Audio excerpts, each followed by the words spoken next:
Right, so I'm sitting in the hotel. It's the start of day 9. Yesterday was a day 8, our rest day.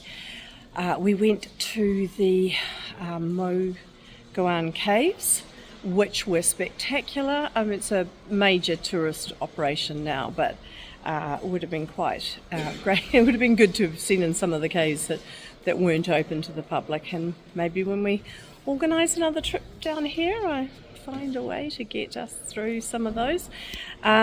So yesterday we got up. Andrew said, let's have a sleep, and I'm like, yeah, let's do that. So anyway, 7 o'clock he's up.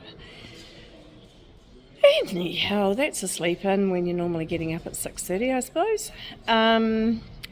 And so we had everything out of the car, so we were doing a bit of a clean up of the car. Andrew went down to wash the inside of the car because it's filthy, as you can imagine, just full of sand. You cannot imagine how much sand ends up in your car as you're bumping and scraping through the desert each day. So, and if you remember, we've had the roof lining changed to vinyl, so that's made a real difference. Previously it was fabric and it just filled up with sand, and so for weeks afterwards you bump and there's sand comes down.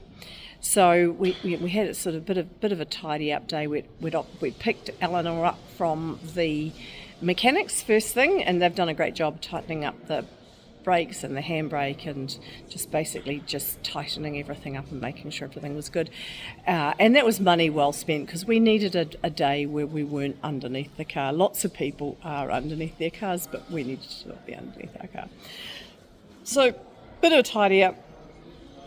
And I did a little bit of work. And then we went on this tour with this tour guide who took us through Dunhuang, and told us a little bit about the history. It's a population of about 200,000 people, mostly agriculture and tourism because of the caves and a number of other things that are here.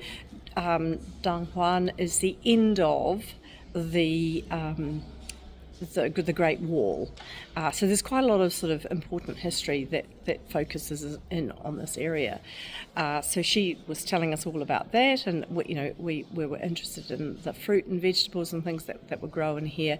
The buildings are all quite low because it's basically a city built on sand, and so the buildings are sort of no more than about 6 stories high. So unlike a lot of other Chinese towns, and when we drove in, I'm like, where's the city? Because you come into these places and there's these enormous tower blocks, apartment blocks mostly, and with people living stacked one on top of the other. But here, not so much, and it's lovely. It's very green. There's lots of trees, and it's very, very lovely. There are some buildings that and complexes which have been built but are unoccupied, and it's sort of growing weeds and things. So I'm not quite sure what's going on there, and I didn't sort of feel that we could ask. So we went to the caves, and they're spectacular. They form a really interesting part of the history here. They're built into the side. They're built caves as opposed to geological caves, and they're filled with paintings. All the ones we saw were very Chinese focused. They were all with Buddha and the like, and she was sort of comparing a few centuries of caves. We saw 8 of them, but Andrew mentioned that there are actually other caves that cover off on other cultures, and he's quite interested in that. So I've spoken to the tour guide, our fixer lady that's following us around the rally, and she says this is what they do, is organise these tours, and so I'm going to communicate with her after we've settled down from this, and actually look to book a trip here to see the place. This is an area that Andrew has a lot of knowledge about, and it would be great to be able to see that and expand on that. He's quite keen to get onto an archaeological dig, and so it'd be a case of doing a bit of research around which ones would be good, and then seeing if we can put a trowel in his hand and have him sitting in the sand for a few days. After going to the caves, we came back and had a beer because we were so hot and just ready for a nice cold beer.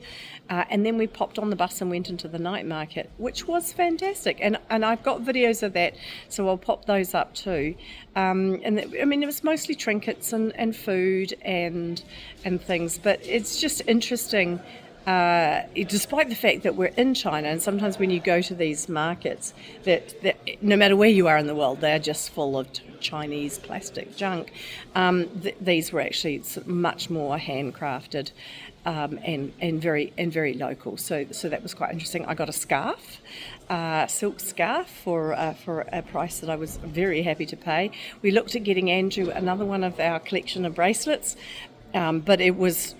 The one he liked was realistically much more than we wanted to spend, so we didn't actually do that.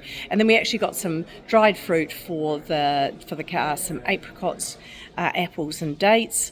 When we were in Camp 1, we got some dried mango given to us by on the breakfast bar, which we grabbed a few to take with us for lunch, and that was fantastic and really good energy for me when I'm starting to get tired at the end of at parts of the journey. So I was hoping to find more of the mango, but I think we're in the wrong part of town for that. So the local fruits are apples and apricots. And then the dates, I suspect, are probably imported, but I don't know. We'll see.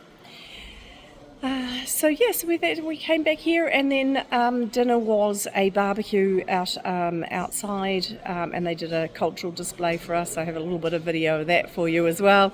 And so there was entertainment that went on into the night. Andrew and I went back to the room at 9:30 to clear up our packing and get everything organised. We'd brought everything out of the car so we could sort of do a bit of a reorganise and make sure that we're packed the most efficiently. In the camps it's challenging, so I've actually packed so that we can just take one bag which has got all of our sleeping bags and mattresses and everything out, and it's also got clothes for the next day, so we can just take one bag out when we get to camp, which just makes it easier and less tiring.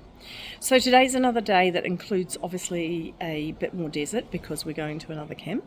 So we've got 2 nights of camp, and given that, and I'm quite excited that maybe it'll be really lovely and wonderful. So talk to you soon.